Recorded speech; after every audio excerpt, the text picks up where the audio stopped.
ಹೆತ್ತ ಮಗಳನ್ನೇ ಹತ್ಯೆ ಮಾಡಿದ್ದಂಥ ತಾಯಿ ಕೊನೆಗೂ ಸಿಕ್ಕಾಕೊಂಡಿದ್ದಾಳೆ. ಮಗಳನ್ನ ತಾಯಿ ಸಾಯಿಸಿ 2 ತಿಂಗಳು ಕಳೆದ್ರೂ ಕೂಡ ಈ ಬಗ್ಗೆ ಪ್ರಕರಣ ದಾಖಲಾಗಿಲ್ಲ. ಆದರೆ ಪ್ರಕರಣ ದಾಖಲಾದಂಥ 4-5 ದಿನಗಳ ಒಳಗಾಗಿ ಆಕೆಯ ಪ್ರಿಯಕರ ಮೊದಲು ಅರೆಸ್ಟ್ ಆಗ್ತಾರೆ. ಅದಾದ ನಂತರ ಈಗ ತಾಯಿ ಕೂಡ ಬಂಧನಕ್ಕೆ ಒಳಗಾಗಿದ್ದಾಳೆ. 4 ದಿನಗಳ ಬಳಿಕ ಸಕಲೇಶಪುರದಲ್ಲಿ ತಲೆಮರೆಸಿಕೊಂಡಿದ್ದಂಥ ಆರೋಪಿ ಪ್ರಿಯಾಂಕಾಳನ್ನ ಅರೆಸ್ಟ್ ಮಾಡಲಾಗಿದೆ. ಪ್ರಿಯಾಂಕಾಳನ್ನ ಬಂಧಿಸಿ ಬೆಂಗಳೂರಿಗೆ ಕರ್ಕೊಂಡು ಬರ್ತಾ ಇದ್ದಾರೆ ಪೊಲೀಸರು. ಕಾಡುಗೋಡಿ ಪೊಲೀಸರು ಆರೋಪಿ ಪ್ರಿಯಾಂಕಾಳನ್ನ ಬಂಧಿಸಿದ್ದಾರೆ. ಕಾಡುಗೋಡಿ ಠಾಣಾ ವ್ಯಾಪ್ತಿಯಲ್ಲಿ ನಡೆದಿದ್ದಂಥ ಕೃತ್ಯ ಇದು. ಮಾರ್ಚ್ 24ನೇ ತಾರೀಕು 6 ವರ್ಷದ ಬಾಲಕಿ ವೆನಿಲಾ ಸಾವನ್ನಪ್ಪಿದ್ಲು. ವೆನಿಲಾಳನ್ನ ಫುಡ್ ಪಾಯ್ಸನ್ ಆಗಿ ಏನೋ ಆಹಾರವನ್ನ ತಿಂದು, ಐಸ್ ಕ್ರೀಮ್ ತಿಂದು, ಬಿರಿಯಾನಿ ತಿಂದು ಮಗು ಸಾವನ್ನಪ್ಪಿದೆ ಅಂತ ಹೇಳಿ ಕಥೆಯನ್ನ ಕಟ್ಟಲಾಗಿತ್ತು. ಆದರೆ ಮಗುವಿನ ತಂದೆ ಪ್ರಕರಣದ ಆಳಕ್ಕಿಳಿದಂತಹ ಸಂದರ್ಭದಲ್ಲಿ ಬೆಳಕಿಗೆ ಬಂದಿದ್ದು ತಾಯಿಯೇ ಮಾಡಿದಂಥ ಪಾಪಕೃತ್ಯ.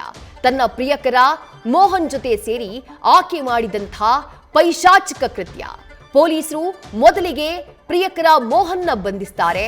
ಅದಾಗಿ 4 ದಿನಗಳ ಒಳಗಾಗಿ ಸಕಲೇಶಪುರದಲ್ಲಿ ತಲೆಮರೆಸಿಕೊಂಡಿದ್ದಂಥ ತಾಯಿ ಪ್ರಿಯಾಂಕಾ ಕೂಡ ಸದ್ಯ ಬಂಧನಕ್ಕೆ ಒಳಗಾಗಿದ್ದಾಳೆ. ಇವರು ಮದುವೆಯಾಗಿದ್ದು 2007ರಲ್ಲಿ ಇವರು ಮದುವೆಯಾಗಿತ್ತು. ಮದುವೆಯಾದಂಥ ನಂತರದಲ್ಲಿ ಮಕ್ಕಳು ಕೂಡ ಆಗ್ತಾರೆ. 2 ಮಕ್ಕಳು. 1 ಮಗು ತಂದೆ ಜೊತೆಗಿದ್ರೆ ಮಗಳು ವೆನಿಲಾ ತಾಯಿ ಜೊತೆಗಿದ್ಲು. ಇಬ್ರು ಕೂಡ ಪರಸ್ಪರ ಸಂಸಾರದಲ್ಲಿ ಬಿರುಕು ಬಂದು ಬೇರಾಗಿರ್ತಾರೆ. ತಾಯಿ ಪ್ರಿಯಾಂಕಾ ಈ ಪ್ರಿಯಕರ ಮೋಹನ್ ಜೊತೆ ಲಿವ್-ಇನ್ ರಿಲೇಶನ್ಶಿಪ್ ನಲ್ಲಿದ್ಲು ಅನ್ನುವಂಥ ಮಾಹಿತಿ ಇದೆ. ಮಗಳನ್ನ ತನ್ನ ಸಂಬಂಧಕ್ಕೆ ಅಡ್ಡಿಯಾಗ್ತಾಳೆ ಅನ್ನುವಂಥ ಕಾರಣಕ್ಕಾಗಿ ತಾಯಿಯೇ ಕೊಲೆ ಮಾಡಿರುವಂಥ ಭೀಕರ ಆರೋಪ ಕೇಳಿ ಬಂದಿರುವುದು. ಮತ್ತಷ್ಟು ಡೀಟೇಲ್ಸ್ ನಮ್ಮ ಪ್ರತಿನಿಧಿ ಶಿವಕುಮಾರ್ ನೀಡ್ತಾ ಹೋಗ್ತಾರೆ. ಶಿವಕುಮಾರ್, ಎಲ್ಲರನ್ನ ಆಘಾತಕ್ಕೆ ತಳ್ಳಿದ್ದ ಒಂದು ಪ್ರಕರಣ ಇದು. ಹೆತ್ತ ತಾಯಿಗೆ ಹೆಗ್ಗಣವೂ ಮುದ್ದು ಅಂತಾರೆ. ಆದ್ರೆ ಮುದ್ದಾದ ತನ್ನ ಕಂದಮ್ಮ ತನ್ನ ಕಣ್ಣೆದುರೇ ಸಾವನ್ನಪ್ಪಿದ್ರೂ ಕೂಡ ಆ ತಾಯಿ ಮುಖದಲ್ಲಿ ಕಿಂಚಿತ್ತೂ ಪಶ್ಚಾತ್ತಾಪ ಇರಲಿಲ್ಲ. ಮಗಳ ಶವವನ್ನ ಎದುರುಗಡೆ ಇಟ್ಕೊಂಡು ಬರ್ತ್ಡೇ ಆಚರಣೆ ಮಾಡ್ಕೊಂಡಿದ್ಲು ಇವಳು ಅನ್ನುವಂಥ ಮಾಹಿತಿ ಇದೆ. ಕೊನೆಗೂ ಪೊಲೀಸರು ಈಕೆಯನ್ನ ಟ್ರ್ಯಾಕ್ ಮಾಡಿದ್ದು ಹೇಗೆ, ಸಕಲೇಶಪುರದಲ್ಲಿ ಈಕೆ ಇದ್ದಾಳೆ ಅನ್ನೋದು ಪತ್ತೆಯಾಗಿದ್ದು ಹೇಗೆ ಅಂತ ಹೇಳಿ ಶಿವು?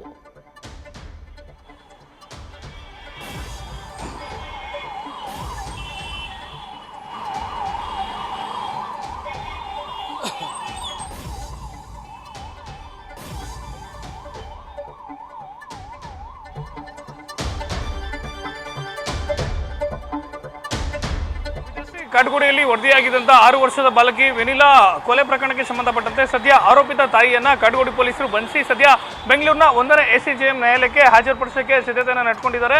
ಇನ್ನೇನು ಕೆಲವೇ ಕ್ಷಣಗಳಲ್ಲಿ ಆಕೆಯನ್ನ ಅಂದ್ರೆ ಪ್ರಿಯಾಂಕಳನ್ನ ಬೆಂಗಳೂರಿನ 1ನೇ ACJM ನ್ಯಾಯಾಲಯಕ್ಕೆ ಹಾಜರುಪಡಿಸ್ತಾರೆ.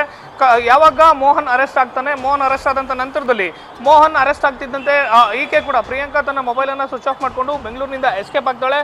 ಬೆಂಗಳೂರಿನಿಂದ ಹೊರಟಂತ ಪ್ರಿಯಾಂಕಾ ಕೆಲವು ದಿನಗಳ ಕಾಲ ಮೈಸೂರಿನಲ್ಲಿ, ತದನಂತರ ಮೈಸೂರಿನಿಂದ ಸಕಲೇಶಪುರಕ್ಕೆ ಎಸ್ಕೇಪ್ ಆಗುವಂತ ಕೆಲಸವನ್ನ ಪ್ರಿಯಾಂಕಾ ಮಾಡಿರ್ತಾಳೆ. ಪದೇ ತಮ್ಮ ಮೊಬೈಲ್ ಫೋನ್ಗಳನ್ನ ಸ್ವಿಚ್ ಆನ್ ಮಾಡುವಂಥದ್ದು, ಸ್ವಿಚ್ ಆಫ್ ಮಾಡುವಂಥದ್ದು. ಹೀಗಾಗಿ ಯಾವಾಗ ಮೋಹನ್ ಅರೆಸ್ಟ್ ಆಗ್ತಿದ್ದಂತೆ ಆಕೆಯ ಮೊಬೈಲ್ ಅನ್ನ ಸಿಡಿಯರ್ ಹಾಕೊಳ್ಳುವಂತ ಕೆಲಸವನ್ನ, ಜೊತೆಗೆ ಟವಟಪ್ ಹಾಕುವಂತ ಕೆಲಸವನ್ನ ಕಾಡುಗೋಡಿ ಪೊಲೀಸರು ಮಾಡಿರ್ತಾರೆ. ಇವತ್ತು ಬೆಳಿಗ್ಗೆ ಕಾಡುಗೋಡಿ ಪೊಲೀಸ್ ಠಾಣೆಯ ಸಬ್ ಇನ್ಸ್ಪೆಕ್ಟರ್ ಲಿಂಗರಾಜ್ ಮತ್ತು ತಂಡ ಆಕೆಯನ್ನ ಸಕಲೇಶಪುರಕ್ಕೆ ಹೋಗಿ ಅಲ್ಲಿಂದ ಬಂಧಿಸಿ ಕರೆತರುವಂತ ಕೆಲಸವನ್ನ ಮಾಡಿರುವಂಥದ್ದು. ಈಗ ಆಲ್ರೆಡಿ ಪ್ರಿಯಾಂಕಳ ಅರೆಸ್ಟ್ ಪ್ರೊಸೀಜರ್ ಅನ್ನ ಮುಗಿಸಿ ನೇರವಾಗಿ ಆಕೆಗೆ ಮೆಡಿಕಲ್ ಟೆಸ್ಟ್ ಅನ್ನು ಮುಗಿಸಿ ಆಕೆಯನ್ನ ಬೆಂಗಳೂರಿನ ಕೋರ್ಟ್ಗೆ ಕರ್ಕೊಂಡ್ಬಂದು 1ನೇ ACJM ನ್ಯಾಯಾಲಯಕ್ಕೆ ಕರ್ಕೊಂಡ್ಬಂದು ಹಾಜರುಪಡಿಸೋಕೆ ಸಿದ್ಧತೆಯನ್ನು ಮಾಡ್ಕೊಂಡಿದ್ದಾರೆ. ಪ್ರಮುಖವಾಗಿ ಸುಮಾರು 5 ದಿನಗಳ ಕಾಲ ಪೊಲೀಸ್ ಕಸ್ಟಡಿಗೆ ಪಡೀಲಿಕ್ಕೆ ಕಾಡುಗೋಡಿ ಪೊಲೀಸರು ಎಲ್ಲ ರೀತಿಯಾದಂತಹ ಸಿದ್ಧತೆಗಳನ್ನು ಮಾಡ್ಕೊಂಡಿರುವಂಥದ್ದು.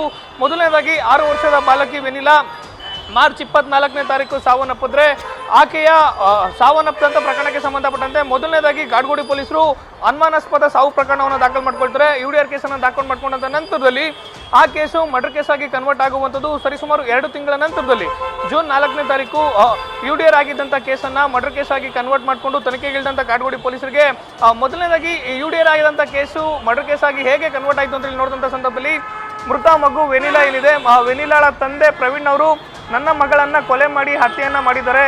ನನ್ನ ಪತ್ನಿ ಪ್ರಿಯಾಂಕಾ ಹಾಗೂ ಆಕೆಯ ಪ್ರಿಯಕರ ಮೋಹನ್ ಇಬ್ರು ಕೂಡ ಹಲ್ಲೆಯನ್ನ ಮಾಡಿ ಮಗುವನ್ನ ಕೊಲೆ ಮಾಡಿದ್ದಾರೆ ಅಂತೇಳಿ ಆರೋಪವನ್ನು ಮಾಡ್ತಾರೆ. ಜೊತೆಗೆ ಮಗುವಿನ ಪೋಸ್ಟ್ ಮಾರ್ಟಮ್ ರಿಪೋರ್ಟ್ ಅನ್ನ ಅವರ ಸಹೋದರಿ ಲಂಡನ್ ನಲ್ಲಿ ಡಾಕ್ಟರ್ ಆಗಿದ್ದಂತ ಅವರ ಸಹೋದರಿಗೆ ಕಳಿಸುವಂತ ಕೆಲಸವನ್ನ ಪ್ರಿಯಾಂಕಾಳ ಪತಿ ಪ್ರವೀಣ್ ಮಾಡಿರ್ತಾರೆ.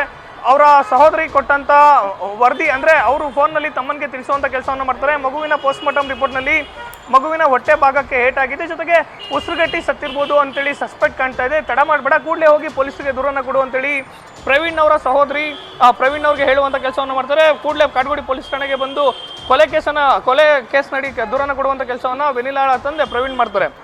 ಅಷ್ಟೊತ್ತಿಗೆ ಆಲ್ರೆಡಿ ಕಾಡ್ಗೋಡಿ ಪೊಲೀಸರಿಗೆ FSL ರಿಪೋರ್ಟ್ ಕೂಡ ಬಂದಿರುತ್ತೆ. ಕೂಡಲೇ ಪೊಲೀಸರು ಮರ್ಡರ್ ಕೇಸ್ ಆಗಿ ಕನ್ವರ್ಟ್ ಅನ್ನ ಮಾಡ್ಕೊಂಡಂತವರು ಪ್ರಿಯಕರ ಮೋಹನ್ ಅನ್ನ ಅರೆಸ್ಟ್ ಮಾಡಿ ವಿಚಾರಣೆಯನ್ನ ಮಾಡ್ತಾರೆ. ಆದ್ರೆ ಇಷ್ಟೆಲ್ಲ ಆದಂತ ನಂತರದಲ್ಲಿ ಮಗು ಸಾವನ್ನಪ್ಪುವಂಥದ್ದು ಮಾರ್ಚ್ 24ನೇ ತಾರೀಕು, ಪೊಲೀಸರು FIR ಹಾಕೊಳ್ಳುವಂಥದ್ದು ಜೂನ್ 4ನೇ ತಾರೀಕು, ಮೋಹನ್ ಅರೆಸ್ಟ್ ಆಗುವಂಥದ್ದು ಜೂನ್ 6ನೇ ತಾರೀಕು. 2 ತಿಂಗಳ ನಂತರ ಕೂಡ ಮಗು ಸತ್ತಂತ ನಂತರದಲ್ಲೂ ಕೂಡ ಇದೇ ಪ್ರಿಯಾಂಕಾ ಹಾಗೂ ಮೋಹನ್ ಜೊತೆಯಲ್ಲಿ ಓಡಾಡ್ಕೊಂಡಿರ್ತಾರೆ. ಜೊತೆಗೆ ಬೇರೆ ಬೇರೆ ಕಡೆ ಟ್ರಿಪ್ ಮಾಡಿದಾರೆ ಅನ್ನೋ ವಿಚಾರಗಳು ಸದ್ಯ ಮೋಹನ್ ಅನ್ನ ಅರೆಸ್ಟ್ ಮಾಡಿ ವಿಚಾರಣೆ ಮಾಡ್ತಿದ್ದಂಥ ಸಂದರ್ಭದಲ್ಲಿ ಪೊಲೀಸರ ವಿಚಾರಣೆಯಲ್ಲಿ ಹೊರಬರ್ತಿರುವಂಥ ವಿಚಾರ. ಆದ್ರೆ ಮಗುವನ್ನ ಮೋಹನ್ ಯಾಕೆ ಕೊಲೆ ಮಾಡ್ದ ಅಂತೇಳಿ ಪೊಲೀಸರು ವಿಚಾರಣೆ ಮಾಡಿದಂಥ ಸಂದರ್ಭದಲ್ಲಿ ಸದ್ಯ ಮೋಹನ್ ಕಾಡ್ಗೋಡಿ ಪೊಲೀಸರ ಕಸ್ಟಡಿಯಲ್ಲಿದ್ದಾನೆ. ಕಸ್ಟಡಿಯಲ್ಲಿ ಆತನನ್ನ ವಿಚಾರಣೆ ಮಾಡಿದಂಥ ಸಂದರ್ಭದಲ್ಲಿ ಅವತ್ತಿನ ದಿನ ಮಾರ್ಚ್ 24ನೇ ತಾರೀಕು ಪ್ರಿಯಾಂಕಾಳ ಬರ್ತಡೇ ಇರುತ್ತೆ. ಪ್ರಿಯಾಂಕಾಳ ಬರ್ತಡೇನ ಸೆಲೆಬ್ರೇಟ್ ಮಾಡಲಿಕ್ಕೆ ಹೋದಂಥ ಸಂದರ್ಭದಲ್ಲಿ ಮಗು ಕೂಡ ನಮ್ಮ ಜೊತೆಲೇ ಇತ್ತು.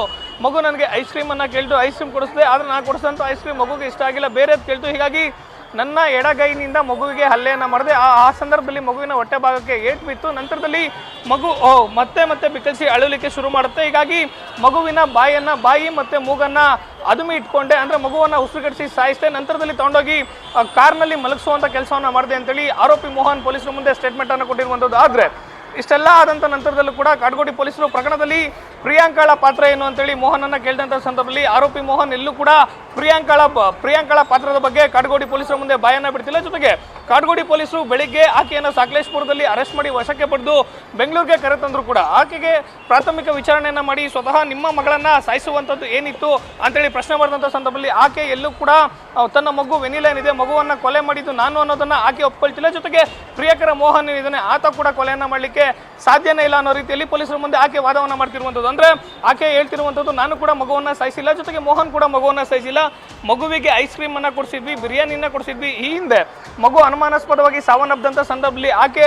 ತನ್ನ ಪತಿ ಪ್ರವೀಣ್ಗೆ ಯಾವ ವಿಚಾರವನ್ನ ಹೇಳಿದ್ಲು ಅದೇ ವಿಚಾರವನ್ನ ಸದ್ಯ ಅರೆಸ್ಟ್ ಆದಂತ ನಂತರದಲ್ಲೂ ಕೂಡ ಕಾಡ್ಗೋಡಿ ಪೊಲೀಸರಿಗೆ ಹೇಳ್ತಿರುವಂಥದ್ದು. ಸದ್ಯ ಎಲ್ಲಾ ವಿಚಾರಗಳಿಗೆ ಸಂಬಂಧಪಟ್ಟಂತೆ ಕಾಡ್ಗೋಡಿ ಪೊಲೀಸರು ಆಕೆಯನ್ನು ಅರೆಸ್ಟ್ ಮಾಡಿದ್ದಾರೆ. ಹೆಚ್ಚಿನ ವಿಚಾರಣೆಗೆ ವಶಕ್ಕೆ ಪಡೆಯಲಿಕ್ಕೆ ಪೊಲೀಸರು ಸಿದ್ಧತೆಯನ್ನು ಮಾಡ್ಕೊಂಡಿರುವಂಥದ್ದು. ಪೊಲೀಸರ ಮುಂದಿನ ವಿಚಾರಣೆ ವೇಳೆಯಲ್ಲಿ ಆಕೆ ಏನೆಲ್ಲ ವಿಚಾರಗಳನ್ನ ಹೇಳ್ತಾಳೆ, ಜೊತೆಗೆ ಪೊಲೀಸರ ಮುಂದಿನ ತನಿಖೆಯಿಂದ ಯಾವೆಲ್ಲ ವಿಚಾರಗಳು ಗೊತ್ತಾಗುತ್ತೆ ಅನ್ನೋದನ್ನ ಕಾದು ನೋಡಬೇಕಾಗುತ್ತೆ. ವಿದ್ಯಶ್ರೀ, ಥ್ಯಾಂಕ್ ಯು ಶಿವಕುಮಾರ್ ತಮ್ಮೆಲ್ಲ ಡೀಟೇಲ್ಸ್ಗೆ. ನ್ಯೂಸ್ ಫಸ್ಟ್ ನಿರ್ಭೀತಿಯಿಂದ ನಿಮ್ಮ ಪರವಾಗಿ.